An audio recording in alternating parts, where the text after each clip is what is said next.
القرآن يوحدنا لطريق الخير يوجهنا الله تعالى أنزله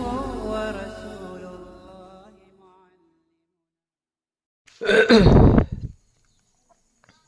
بسم الله الرحمن الرحيم. واختلفوا في أن المنطق من الحكمة أم لا، فمن فسرها بخروج النفس إلى كمالها الممكن في جانب العلم والعمل جعله منها،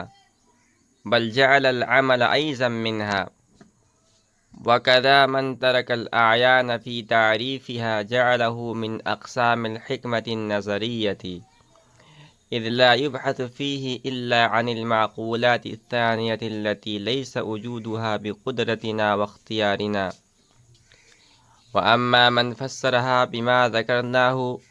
وهو المشهور فيما بينهم فلم يعده منها، لأن موضوعه وهو المعقولات الثانية ليس من أعيان الموجودات المأخوذة في تعريفها. واختلفوا في أن المنطق من الحکمت ام لا، اور فلاسفہ کا اس بارے میں اختلاف ہے کہ منطق حکمت میں داخل ہے یا نہیں۔ فمن فسرها بخروج النفس إلى كمالها الممكن في جانب العلم والعمل جعله منها، جس نے حکمت کی تفسیر کی ہے نفس کے نکلنے کے ساتھ اپنے کمال ممکن کی طرف، علم و عمل کی جانبوں میں، جعلہ منہا، اس نے منطق کو حکمت میں داخل مانا ہے، بل جعل العمل ایضا منہا، بلکہ عمل کو بھی حکمت میں داخل مانا ہے۔ وَكَذَا مَنْ تَرَكَ الْأَعْيَانَ فِي تَعْرِيفِهَا جَعَلَهُ مِنْ أَقْسَامِ الْحِكْمَةِ النَّظَرِيَّةِ، اور ایسے ہی جس نے حکمت کی تعریف جو سابق میں ذکر ہوا ہے، اور ایسے ہی جس نے حکمت کی تعریف میں اعیان کی قید کو ترک کر دیا ہے، اس نے منطق کو حکمت نظریہ کے اقسام میں سے بنایا ہے، اذ لا يبحث فيه إلا عن المعقولات الثانية التي ليس وجودها بقدرتنا واختیارنا، اس لیے کہ منطق میں نہیں بحث کی جاتی ہے مگر ان معقولات ثانیہ سے جن کا وجود ہماری قدرت و اختیار میں نہیں ہے۔ وَأَمَّا مَنْ فَسَّرَهَا بِمَا ذَكَرْنَاهُ وَهُوَ الْمَشْهُورُ فِيمَا بَيْنَهُمْ، اور بہرحال جس نے حکمت کی تفسیر اسی تعریف کے ساتھ کی ہے جس کو ہم نے شروع میں بیان کیا ہے اور یہی فلاسفہ کے درمیان مشہور ہے، اس نے منطق کو حکمت میں سے شمار نہیں کیا، لأن موضوعه هو المعقولات الثانية ليس من أعيان الموجودات المأخوذة في تعريفها، اس لیے کہ منطق کا موضوع اور وہ معقولات ثانیہ ہیں، وہ ان موجودات خارجیہ میں سے نہیں ہیں جن کو حکمت کی تعریف میں لیا گیا ہے۔ حکمت کی تعریف اور اس کی اقسام بیان کرنے کے بعد یہاں سے مصنف رحمۃ اللہ علیہ فلاسفہ کا ایک اختلاف بیان کر رہے ہیں۔ دیکھیے، دو چیزیں ہیں، اور آپ نے ہمارا جو درس نظامی ہے، جب آپ نے اس کو پڑھنا شروع کیا ہوگا تو شروع میں آپ نے جو کتابیں پڑھی ہوں گی اس کا تعلق علم منطق سے تھا، وہاں آپ نے فلسفہ کا نام بھی نہیں سنا ہوگا۔ تو دو چیزیں، ایک ہے علم منطق اور ایک ہے علم فلسفہ۔ اب یہ فلاسفہ کے درمیان مختلف ہی ہے کہ علم منطق علم فلسفہ میں داخل ہے یا نہیں۔ بعض فلاسفہ داخل مانتے ہیں اور بعض فلاسفہ داخل نہیں مانتے۔ اچھا، یہ جو فلاسفہ کے درمیان اختلاف ہے، یہ اختلاف حقیقی نہیں ہے، بلکہ یہ اختلاف لفظی ہے، اور اس کی وجہ یہ ہے کہ فلاسفہ کے درمیان جو اختلاف ہے یہ فلسفہ یا حکمت کی تفسیر کے اختلاف پر مبنی ہے۔ علم حکمت کی 3 تعریفیں کی گئی ہیں۔ پہلی 2 تعریفوں کے لحاظ سے علم منطق علم حکمت میں داخل ہے، اور تیسری تعریف کے اعتبار سے خارج ہے۔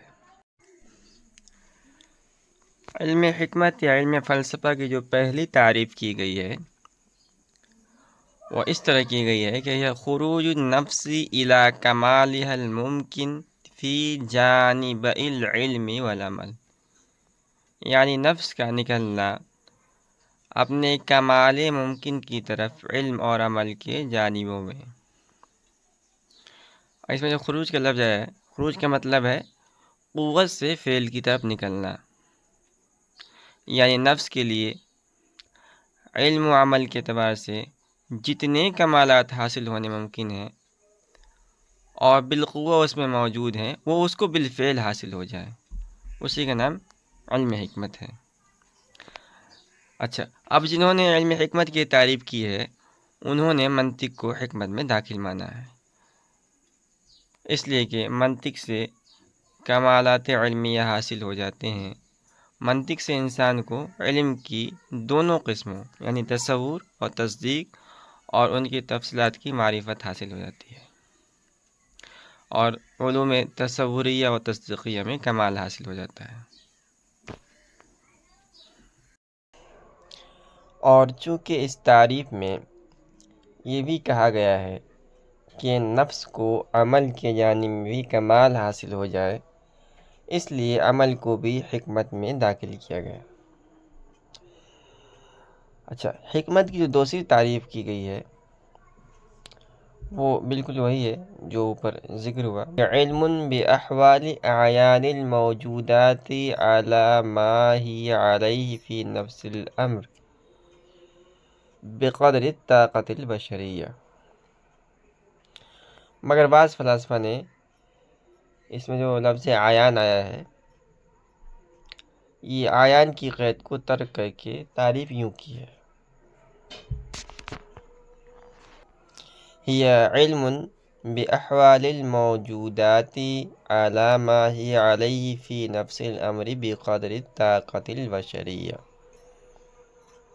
یعنی موجودات کے نفس الامری احوال کا جاننا انسانی طاقت کے بقدر۔ اس تعریف کے اعتبار سے بھی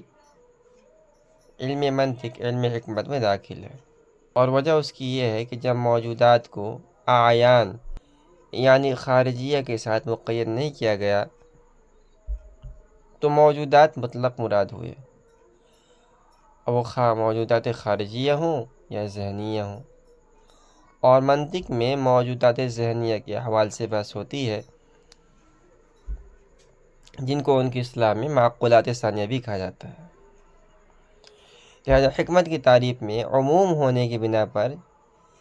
یہ منطق کو بھی شامل ہو جائے گا، اور چونکہ معقولات ثانیہ ایسے امور ہیں جن کا وجود ہماری قدرت و اختیار میں نہیں ہے، اس لیے منطق کو حکمت نظریہ کے اقسام میں شمار کیا جائے گا، اس لیے کہ حکمت نظریہ ان چیزوں کے احوال کے جاننے کا نام ہے جن کا وجود ہماری قدرت اختیار میں نہیں ہے۔ وَأَمَّا مَنْ فَسَّرَهَا بِمَا ذَكَرْنَاهُ، یہاں سے مصنف رحمۃ اللہ علیہ حکمت کی تیسری تعریف ذکر فرما رہے ہیں، اور یہ جو تیسری تعریف ہے وہی تعریف ہے، بس فرق یہ ہے کہ اس میں اعیان کی قید کا لحاظ کیا گیا ہے۔ تو اب مطلب ہو جائے گا کہ علم حکمت کہتے ہیں موجودات خارجیہ کے نفس الامری احوال کا بقدر طاقت بشریہ جان لینا۔ اب اس تعریف کے اعتبار سے علم منطق علم حکمت سے خارج ہے، اس لیے کہ منطق کا موضوع تو معقولات ثانیہ ہے اور حکمت میں موجودات خاریہ سے بحث ہوتی ہے۔